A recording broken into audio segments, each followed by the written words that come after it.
নমস্কার বন্ধুরা, আশা করি সবাই ভালো আছেন। তো 2025-এর শুরুতেই ইন্ডাস্ট্রির দেওয়া প্রযোজক রিয়েল এনার্জি প্রোডাকশন হাউস, তো সেই প্রোডাকশন হাউসের পরবর্তী ছবির প্রজেক্ট সেটা কিন্তু আসতে চলেছে পরবর্তী সময় ঈদে। সম্ভবত সিনেমাটায় শাকিব খানের অভিনয় করার কথা ছিল, বাট শাকিব খানের অভিনয় হচ্ছে না। কেন হচ্ছে না, শাকিব খান কেন ছবিটাতে অভিনয় করতে পারছেন না এবং কেন প্রযোজক চার সত্ত্বেও কিন্তু ছবিটায় অভিনয় হচ্ছে না, সেটা নিয়ে আপনাদেরকে জানাবো।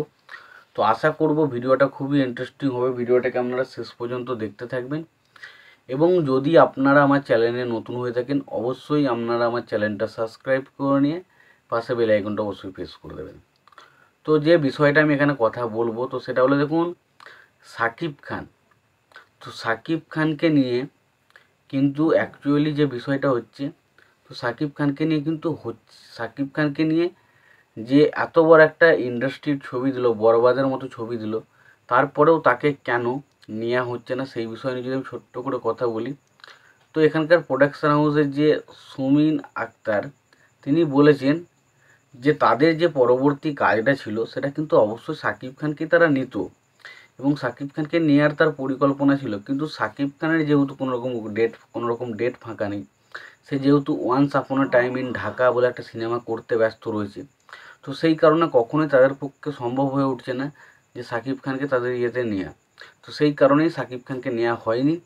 এবং তাছাড়া তিনি আরও বলেছেন যে দেখুন, এই কারণে যেহেতু শাকিব খানকে আমরা পাচ্ছি না, তাই শাকিব খানকে পেলে তো খুব ভালো হতো, বাট শাকিব খানকে যেহেতু পাচ্ছেন তাই আমরা ঠিক করেছি আফরান নিশো, সিয়াম আহমেদ বা ধরুন হরিফুল রাজ, এই তিনজন অভিনেতার মধ্যে যে কোনো একজন অভিনেতাকে নিয়ে তাদের পরবর্তী প্রজেক্টের কাজ করবে এবং সেই ছবির পরিচালকের দায়িত্ব অবশ্যই মেহেদী হাসান হৃদয় থাকবে।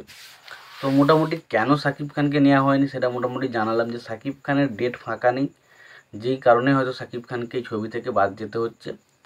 বাট তারা কিন্তু কখনোই শাকিব খানকে বাদ দেয়নি, শাকিব খানের ডেট না ফাঁকা থাকার কারণে কিন্তু শাকিব খান নিজে থেকেই সরে গেছে এবং শাকিব খান সরে যাওয়ার কারণেই হয়তো তারা পরবর্তী সময় তাদের যে পরবর্তী প্রজেক্টের যে কাজটা, সেখানে হয়তো শাকিব খানের পরিবর্তে সিয়াম আহমেদ, শরীফুল রাজ বা আফরান নিশোর মতো কাউকে, আরিফিন শুভর মতো কাউকে হয়তো দেখতে পেতে পারি।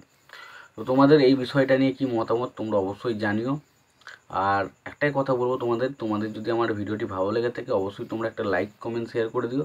চ্যানেলটা নতুন হয়ে থাকলে অবশ্যই তোমরা চ্যানেলটা সাবস্ক্রাইব করে নিয়ে পাশে বেল আইকনটা অবশ্যই প্রেস করে দিও।